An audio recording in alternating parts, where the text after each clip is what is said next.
시편 119편 129절부터 144절까지입니다. 주의 증거가 기이함으로 내 영혼이 이를 지키나이다. 주의 말씀을 열무로 우둔한 자에게 비추어 깨닫게 하나이다. 내가 주의 계명을 사모함으로 입을 열고 헐떡였나이다. 주의 이름을 사랑하는 자에게 베푸시던 대로 내게 돌이키사 나를 긍휼히 여기소서. 나의 행보를 주의 말씀에 굳게 세우시고 아무 죄악이 나를 주장치 못하게 하소서. 사람의 압박에서 나를 구속하소서. 그리하시면 내가 주의 법도를 지키리이다. 주의 얼굴로 주의 종에게 비추시고 주의 율례로 나를 가르치소서. 저희가 주의 법을 지키지 아니하므로 내 눈물이 시냇물같이 흐르니이다. 여호와여, 주는 의로우시고 주의 판단은 정직하시나이다. 주의 명하신 증거는 의롭고 지극히 성실하소도이다. 내 대적이 주의 말씀을 잊어버렸으므로 내 열성이 나를 소멸하였나이다. 주의 말씀이 심히 정리함으로 주의 종이 이를 사랑하나이다. 내가 미천하여 멸시를 당하나 주의 법도를 잊지 아니하였나이다. 주의 의는 영원한 의요 주의 법은 진리로소이다. 환난과 우환이 내게 비쳤으나 주의 계명은 나의 즐거움이니이다. 주의 증거는 영원히 의로우시니 나로 깨닫게 하사 살게 하소서. 아멘. 자, 오늘은 놀라운 말씀이라는 제목으로 말씀 전하겠습니다. 자, 오늘 방금 읽으신 120편에 보시면, 절에 보시면 주의 증거가 기이함으로 내 영혼이 이를 지키나이다 라고 이렇게 기록이 되어 있습니다. 주의 증거가 기이하다라고 했는데, 이 기이하다라는 것은 놀랍다, 좀 충격적이다, 그런 뜻을 가지고 있습니다. 자, 왜 하나님의 말씀이 이렇게 시편 기자에게 놀랍게 또 충격적으로 다가오게 됐는가? 그 다음 구절을 읽어보면 알 수가 있는데, 많은 이유 중에 하나가, 자, 주의 말씀을 열무로 우둔한 자에게 비추어 깨닫게 하나이다 라고 기록이 되어 있어요. 하나님의 그 말씀에 굉장히 놀라운 부분이 뭐냐면, 이 우둔한 자를 깨닫게 하셔서 지혜롭게 하시는 그런 말씀이다라는 것입니다. 이 사람이요, 이 우둔한 자가 지혜롭게 된다는 것이 노력하면 되지라고 얘기를 하지만 실은 그게 쉬운 게 아닙니다. 한 연구 결과에 의하면요, 많은 사람들이 그렇게 생각했잖아요.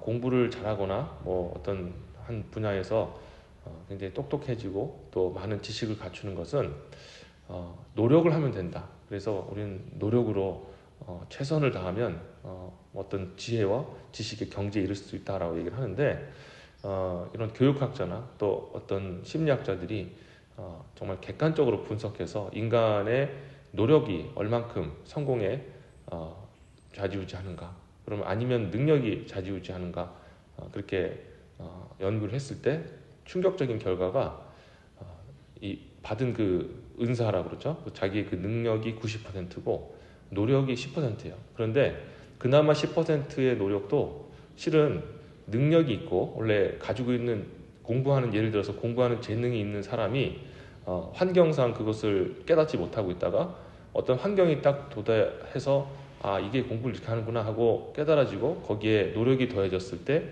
이제 부족했던 부분들이 이제 채워져서 어느 경지에 이르고 또 지혜로운 그런 반열에 이르게 된다, 이런 결과를 내놨습니다. 굉장히 충격 아니겠습니까? 뒤집는 거죠. 자, 이게 참 저는 또 한편으로는 뭐 전부 다 맞다고 할 수는 없겠지만 어느 정도 맞다고 생각해요. 왜냐하면 우리는 우리에게 특별히 은사로 주어진 부분이 아니면 다른 사람의 것을 따라하기가 정말 어렵기 때문에 그렇습니다. 어떤 분은요, 이 음식을 너무 잘하셔서 그 음식을 그냥 특별히 배운 것도 아닌데 그냥 이렇게 하다 보니까 막 너무너무 맛있게 음식을 하시는 분이 있어요. 그럼 제가 아무리 뭐 삶을 지금까지 살고 막 아는 음식을 먹어봤다 할지라도 아무리 노력해도 안 되는 겁니다.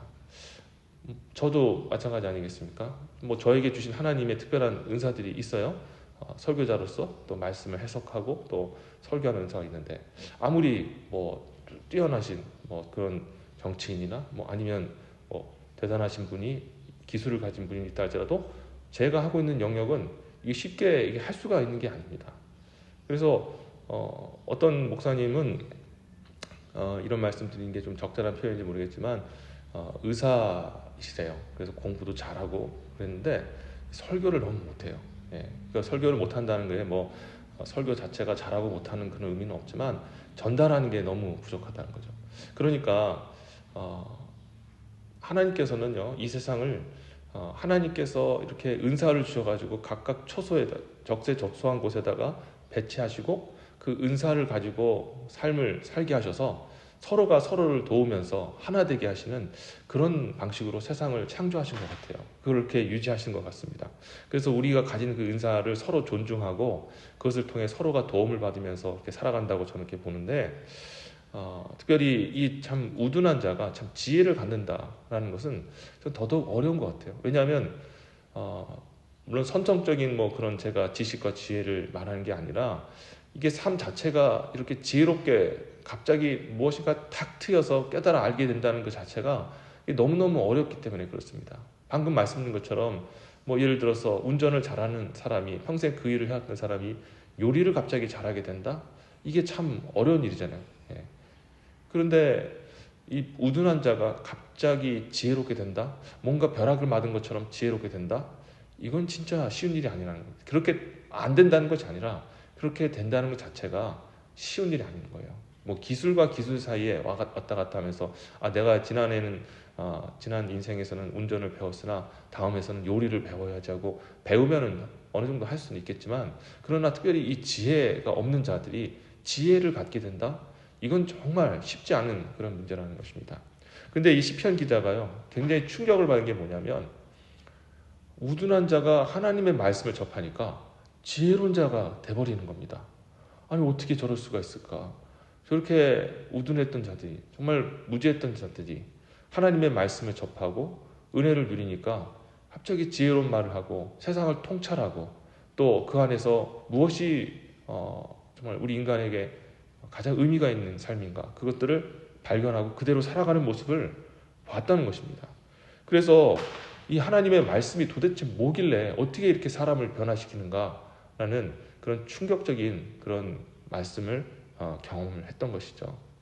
그래서 이 시편 기자는 주의 말씀은 참 놀랍습니다. 충격적입니다. 그래서 제가 이 놀라운 생명의 말씀을 끝까지 지키겠습니다라고 129절에서 그렇게 고백을 했던 것입니다.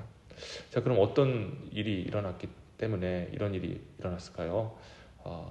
하나님의 말씀은 첫째로 생명력이 있지 않습니까? 그래서 그냥 글자가 아니에요. 이 하나님의 말씀은 생명력이 있는 생명 그 자체입니다. 그래서 그 자체를 읽을 때에 우리 안에서 역사하십니다. 그런데 이 생명의 말씀을 가지고 우리 안에 계시는 제3위 하나님이신 성령께서 그 말씀을 통해서 우리에게 조명을 해주십니다. 성령께서 말씀을 가지고 지혜 없는 자들에게 지혜가 무엇인지, 명철이 무엇인지를 정확하게 알려주시고 또 삶을 바라보는 통찰력도 허락하여 주셔서 정말 하나님의 말씀을 깨닫을 때 정말 그렇게 무지했던 그런 사람이 삶이 무엇인지, 또 지혜롭게 사는 것이 무엇인지, 무엇이 의미 있는 것인지, 무엇을 붙잡아야 될지를 깨달아 알게 하셔서 정말 그 어떤 똑똑한 사람보다 정말 탁월하게 정말 사람들 보기에도 인정할 만한 그런 영광스러운 복된 삶을 살 수 있게 만들더라는 것입니다.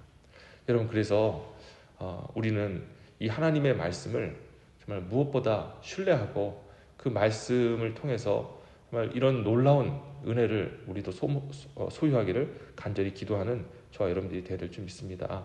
지식과 그런 어떤 삶의 경험들, 기술들, 이런 것만을 위해서 우리가 살아갑니다. 그렇지만 우리 삶의 정말 핵심, 정말 우리 삶을 의미 있고 가치 있게 하고 존귀하고 영광스럽게 하고 또 내가 이 삶을 살아가는데 잘 살았다라고 그렇게 여길 수 있는 그 지혜와 명철은 오직 하나님의 말씀을 통해서 우리에게 주어지고, 그 사람이 어떤 사람이든 똑똑하든 무식하든 아니면 존귀하든 존귀하지 않든 간에 공평하게 하나님께서 성령을 통해서 말씀을 사모하는 자들에게 은사로 선물로 내려주신다는 겁니다.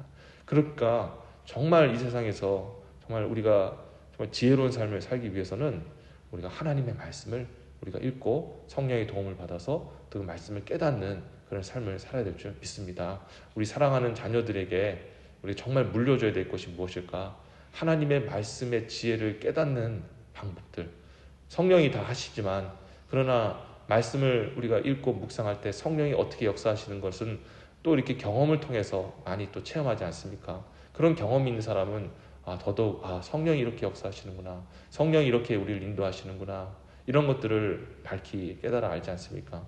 그래서 우리 정말 자녀들에게 또 우리 믿음의 후배들에게 먼저 믿는 자들이 기도해야 될 것은 성령님 그 눈을 열어주시고 길을 열어주셔서 그들이 정말 하나님의 말씀을 통해서 삶을 해석하고 또 진리를 깨닫고 또 하나님 기뻐하시는 것이 무엇인지를 발견할 수 있는 지혜와 명철을 아버지 하나님께서 부어주십시오. 그래서 우둔한 자 되지 말게 하시고 정말 지혜로운 자가 되어서 이 세상을 정말 하나님 뜻 안에서 하나님의 그 주권 아래에서 성공하는 그런 사람들이 되게 해주십시오라고 간절히 기도하고 또 우리도 그런 기도를 또 하면서 그런 사람 되기를 사모해야 될 줄 믿습니다. 오늘 이제 말씀을 맺도록 하겠습니다. 세상의 모든 좋은 것들은 대부분 은사로 하나님께서 주어진 겁니다. 특별히 이 우둔한 자에서 지혜로운, 특히 지혜를 받는 것은 특별히 하나님의 은혜가 있어야 됩니다. 그래서 세상 똑똑하고 또 명철인 사람들은 하나님 주신 그 은사 속에서 받는 겁니다. 자, 그래서 노력으로 그런 것들을 따라잡기가 쉽지가 않습니다. 하지만 오직 하나님의 말씀을 사모하는 자는 그 사람이 무식하든 또 지혜가 없든 간에 하나님께서 성령을 통해서 지혜롭고 또 똑똑하고 명철 있는 사람이 되게 하십니다. 그리고 더 놀라운 것은요, 하나님께서 이렇게 말씀을 통해서 지혜롭게 하면요, 지식에 또 뛰어난 사람으로 만들어 주십니다. 그래서 저는요, 하나님의 말씀 은혜 깨닫고 그 자기의 영역에서 더 성공하는 사람들을 많이 보게 됩니다. 왜냐하면 이 지혜와 하나님 주시는 그 지혜와 지식은요, 이게 다 하나님께서 주신 선물이기 때문에 이게 다 연결이 되거든요. 나중에 기회가 되면 이 부분에 대해서도 한번 말씀을 드리겠습니다. 어쨌든 하나님 주신 그 성령이 열어주시면 지혜도 주시고 지식도 주시고 또 그래서 사람을 정말 그 어떤 사람보다 아름답고 온전하고 또 지혜로운 사람으로 그렇게 세우신다는 것을 기억하면서 오늘도 말씀을 사모하고 말씀의 은혜가 있기를 기도하시는 저와 여러분 되시기를 주의 이름으로 축원하겠습니다. 아멘. 기도하겠습니다. 하나님 감사합니다. 하나님의 말씀이 정말 충격적입니다. 정말 놀랍습니다. 왜냐하면 우둔한 자를 변화시켜서 지혜롭게 하시기 때문에 그렇습니다. 왜냐하면 모든 지혜와 지식들이 하나님 주시는 그 은사로 주어지는 것이기 때문에 그렇습니다. 하나님 성령님은 우리 안에서 역사하시며 오늘도 지혜 없는 자를 지혜롭게 하십니다. 지식이 없는 자에게도 지식을 부어 주시는 줄 믿습니다. 하나님 이 놀랍고 정말 충격적인 이 말씀, 정말 살아 역사하시는 이 말씀을 우리 성도들이 사모하게 하여 주시옵소서. 세상 지식과 세상의 어떤 지혜를 쫓지 않게 해주시고 하나님의 말씀을 먼저 묵상하고 또 사모하는 우리 모든 성도들 되게 해 주시옵소서. 특별히 우리 다음 세대 자녀들을 위해 기도합니다. 하나님 이 아이들이 정말 한번 유행했다 없어지는 그런 세상의 지식 추구하지 않게 해주시고 모든 세상의 것들을 통달하게 하시고 또 이해할 수 있게 하시고 또 그 안에 참 진리, 변하지 않는 진리를 깨닫게 해주시는 그 하나님의 말씀을 사모할 수 있는 우리 자녀들 될 수 있도록 은혜 베풀어 주시옵소서. 그 일을 위해 먼저 부모된 자들이 또 믿음의 선배된 자들이 말씀의 그 역사를 체험하기를 원합니다. 하나님 불쌍히 여주셔서 말씀을 사모하는 자들에게 말씀의 은혜를 주시고 또 하나님의 그 능력을 말씀을 통해 경험할 수 있는 그런 하나님 복을 우리에게 허락하여 주옵소서. 오늘도 하나님 우리 뜻대로 살지 말게 하시고 하나님 말씀의 지혜를 따라서 살아서 하나님께 영광 올려드리는 복된 하루 되게 하여 주옵소서. 예수 그리스도 이름으로 간절히 기도드립니다. 아멘. 하늘에 계신 우리 아버지여, 이름이 거룩히 여김을 받으시오며 나라의 마옵시며 뜻이 하늘에서 이루어진 것 같이 땅에서도 이루어지리다. 오늘날 우리에게 일용할 양식을 주옵시고 우리가 우리에게 죄진 자를 사하여 준 것 같이 우리 죄를 사하여 주옵시고 우리를 시험에 들지 말게 하시며 다만 악에서 구하옵소서. 대개 나라와 권사와 영광이 아버지께 영원히 싸움나이다. 아멘.